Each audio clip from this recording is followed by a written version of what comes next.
आपल्या जनतेला ठाऊक आहे. आपल्या भावाला स्वतःच्या घराबाहेर काढण्याचं पाप उद्धवजी ठाकरे, संजय राऊत तुम्ही केलं होतं आणि आता सत्ता जाणार. मुंबई महापालिकेत आपल्या अस्तित्वाची लढाई आहे आणि या लढाईच्या भीतीपोटी, पराभवाच्या भीतीपोटी आपल्या भावाला सोबत घेण्याचा प्रयत्न संजय राऊत आणि उद्धवजी ठाकरे करतायत. त्यामुळे तुम्ही याला प्रीती संगमासारखं चांगलं नाव देऊन त्याची बदनामी करू नका. तर हा प्रीती संगम नाही, भीती संगम आहे, हे लक्षात ठेवा. ज्या पद्धतीनं महाराष्ट्रातील जनतेनं तुम्हाला नाकारण्याचं काम, तुम्हाला घरी बसण्याचं आवडतं काम दिलंय, अगदी त्याच पद्धतीनं मुंबई महापालिकेत देखील तुमचा पराभव होणार हे जवळपास निश्चित आहे. गेल्या 5 वर्षामध्ये देवेंद्रजी फडणवीस यांच्या नेतृत्वामध्ये मुंबईमध्ये ज्या पद्धतीचा विकास झालाय, मुंबईकरांना पुढे घेऊन जाण्याचं काम देवेंद्रजी फडणवीस आणि महायुतीच्या नेतृत्वात होतंय. त्यामुळे मुंबई महापालिकेत तुमचा पराभव होणार हे जवळपास निश्चित आहे आणि ही पराभवाची भीती तुमच्या पोटात असल्यामुळेच तुम्ही राज ठाकरे यांच्या सोबत जाऊन प्रीती संगम करण्याचा प्रयत्न करतायत. परंतु हा प्रीती संगम नाही तर भीती संगम आहे, हे महाराष्ट्रातल्या जनतेला ठाऊक आहे.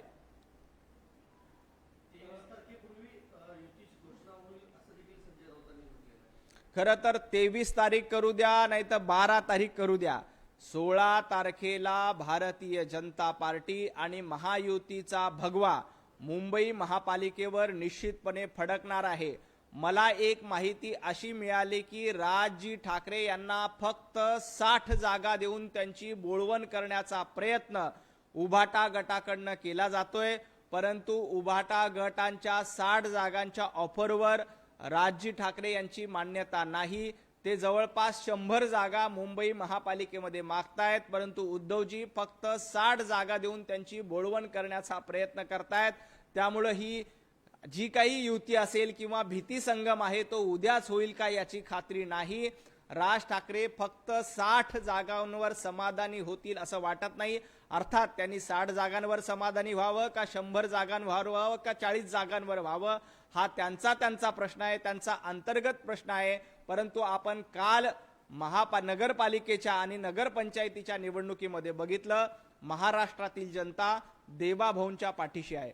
महाराष्ट्रातील जनता एकनाथजी शिंदे यांच्या पाठीशी आहे आणि महायुतीच्या जोरावर ज्या पद्धतीनं आम्ही नगरपालिका नगरपंचायत निवडणुका जिंकल्या, अगदी त्याच पद्धतीनं महापालिका निवडणुका सुद्धा महायुती म्हणून आम्ही लढू आणि जिंकू.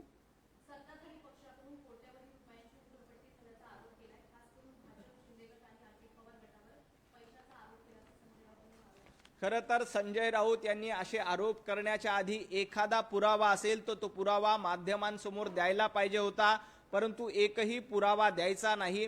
फुकटची बडबड करायची ही संजयजी राऊत यांची जुनी सवय आहे. माझं संजय राऊतांना आव्हान आहे, जर का कोट्यावधी रुपये उधळले असा तुमचा आरोप आहे तर एक पुरावा द्या, एक कच्चा चिटोरा द्या, एखादी व्हिडिओ क्लिप द्या, एखादा ऑडिओ क्लिप द्या. याच्यापैकी तुम्ही काहीही देणार नाही आणि फक्त उधळपट्टीचे आरोप करतायत. संजयजी राऊत, तुम्ही देखील निवडणुकीमध्ये कशा पद्धतीनं उधळपट्टी करतायत आणि कशा पद्धतीनं भ्रष्टाचार महाराष्ट्रात केला हे जनतेला ठाऊक आहे. जवळपास 100 कोटी रुपये रोज याप्रमाणे तुम्ही वसुली महाराष्ट्रात केली होती. त्याचा हिशोब केला तर 9.5 लाख कोटी रुपयाचा भ्रष्टाचार संजय राऊत तुम्ही केला असा मी आरोप करतोय. परंतु असे आरोप करण्यात काही तथ्य नसतं, त्यासाठी पुरावे लागतात. ते पुरावे तुमच्याकडे आहेत का? पुरावे असतील तर बोला असं माझं संजय राऊतांना आव्हान आहे.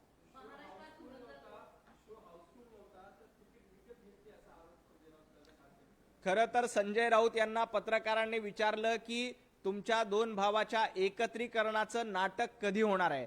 आता पत्रकारांना देखील माहीत झाले की हे नाटक आहे, 2 भाऊ एकत्र येतात हे नाटक आहे, हे पत्रकारांनी देखील मान्य केलं आणि त्यामुळेच पत्रकारांनी प्रश्न विचारला की 2 भाऊ एकत्र येणार हे नाटक हाऊसफुल होणार का. संजयजी राऊत, तुमचं हे नाटक फ्लॉप झालेलं आहे.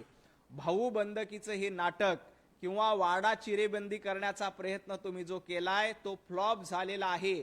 2 भाऊ बेस्टच्या निवडणुकीमध्ये एकत्रित आले होते, बॅलेट पेपरवर निवडणूक झाली होती. बॅलेट पेपरवर निवडणूक झाली असताना दोन्ही भावांचा, मनसेचा आणि उभाटा गटाचा दारुण पराभव मुंबई महापालिकेच्या बेस्टच्या निवडणुकीत झाला होता. मुंबईकरांनी तो ट्रेलर दाखवला होता. आता महापालिका निवडणुकीमध्ये धुरंधर देवेंद्रजी फडणवीसच आहेत हे पुन्हा एकदा सिद्ध होईल. आणि रहमान डकेतची भूमिका कोण निभावतंय? तर उद्धवजी ठाकरे रहमान डकेतची भूमिका निभावतात. त्याचं कारण काय?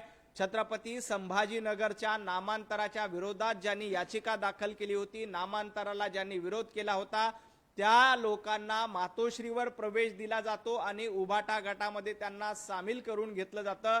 याचाच अर्थ रहमान डकेतच्या भूमिकेत दुर्दैवानं उद्धवजी ठाकरे, आदित्यजी ठाकरे आणि संजय राऊत गेलेले आहेत. आणि धुरंधर हे देवेंद्रजी फडणवीसच आहेत याच्यावर आम्ही म्हणत नाही, महाराष्ट्रातल्या जनतेनं शिक्कामोर्तब केलंय. काल आम्ही जवळपास 125 नगरपालिका आणि नगरपंचायत निवडणुकीमध्ये विजयी झालो आणि हे देवेंद्रजींच्या नेतृत्वाचं यश आहे. त्यामुळे धुरंधर कोण आहेत? तर देवेंद्रजी. आणि रहमान डकेत कोण आहेत? तर उद्धवजी आणि उभाटा गट.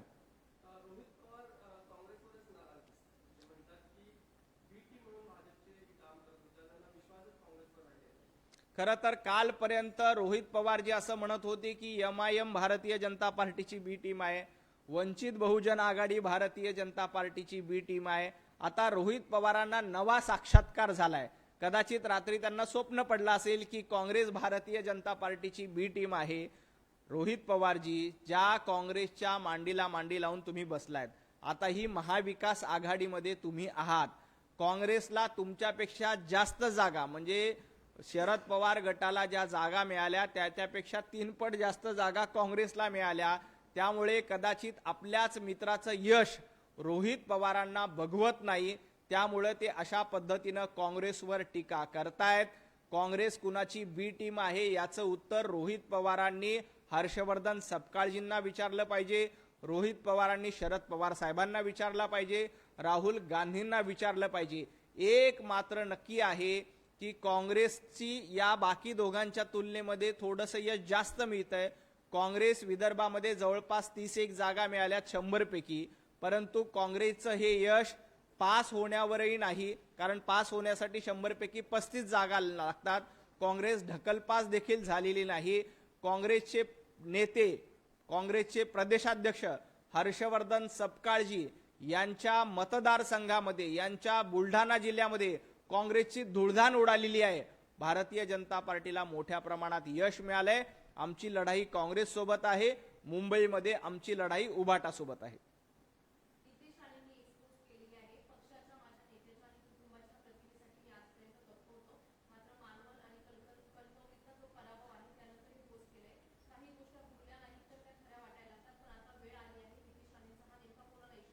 कोण म्हटलं सर?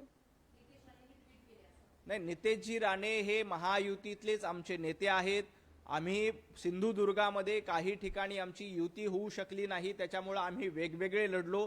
परंतु आता नितेशजी राणे हे महायुतीचे आमदार आहेत, आमच्या सोबतचे सहकारी मित्र आहेत. त्यांचा हा निशाणा भारतीय जनता पार्टीवर निश्चित नसेल, त्यांचा निशाणा हा निश्चितपणे विरोधकांवर असणार.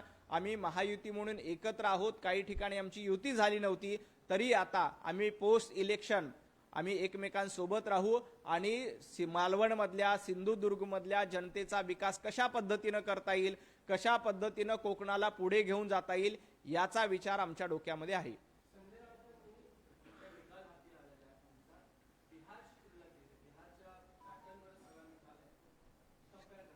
संजय राऊत कधी बिहारशी तुलना करतात, कधी तेलंगणाशी तुलना करतात. तुम्हाला आठवत असेल, लोकसभेला 48 पैकी 30 जागा जिंकल्यानंतर संजय राऊत काय आविर्भावामध्ये होते, कशा पद्धतीनं महाराष्ट्रातल्या जनतेनं आम्हालाच आशीर्वाद दिले, आम्हालाच कौल दिले, अशा पद्धतीनं वक्तव्य करत होते.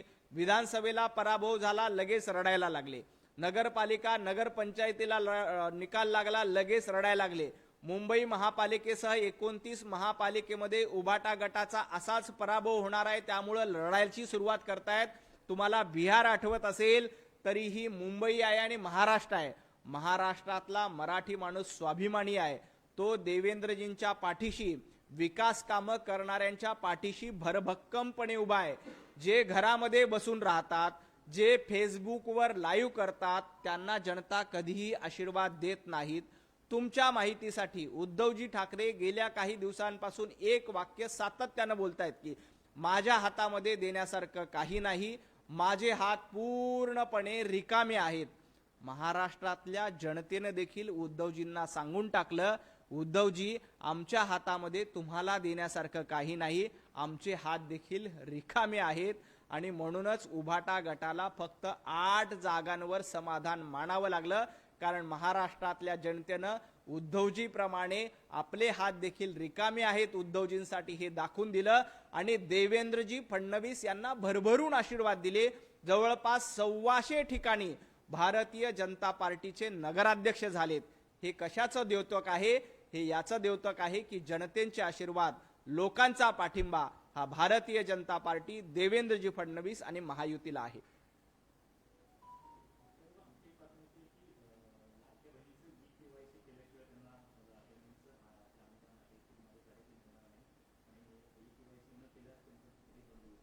लाडक्या बहिणीची ई-केवायसी सुरू आहे. मोठ्या प्रमाणात लाडक्या बहिणी ई-केवायसी करतायत आणि त्याच्या माध्यमातून जास्तीत जास्त महिलांना फायदा होणार आहे. लाडक्या बहिणीची योजना बंद करणार अशा पद्धतीच्या अफवा सातत्यानं महाविकास आघाडी असेल, उद्धवजी ठाकरे यांचा पक्ष असेल, राजजी ठाकरे यांचा पक्ष असेल, काँग्रेस असेल, यांच्याकडे अशा पद्धतीच्या अफवा पेरण्याचं काम करतायत. परंतु जोपर्यंत देवेंद्रजी आहे, जोपर्यंत महायुती आहे, तोपर्यंत लाडकी बहीण योजना बंद पडणार नाही. लाडकी बहीण योजना सुरूच राहील. उलट आमचा प्रयत्न आहे की आम्ही विधानसभेच्या निवडणुकीमध्ये आश्वासन दिलं होतं की 1500 रुपये लाडक्या बहिणींना आम्ही देतोय, तो 2100 रुपये आम्ही करणार आहोत. त्याचा निर्णय देखील योग्य वेळी देवेंद्रजी फडणवीस, एकनाथजी शिंदे आणि अजितदादा मिळून घेतील. कुठेही लाडकी योजना बंद पडणार नाही. ई-केवायसी साठी देखील आमच्या सरकारने मुदतवाढ केली. कागदपत्रांची लाडक्या बहिणींना पूर्तता करता यावी यासाठी आमचा जास्तीत जास्त प्रयत्न आहे आणि जास्तीत जास्त लाडक्या बहिणींना फायदा झाला पाहिजे यासाठी भारतीय जनता पार्टी प्रयत्न करते. थँक्यू.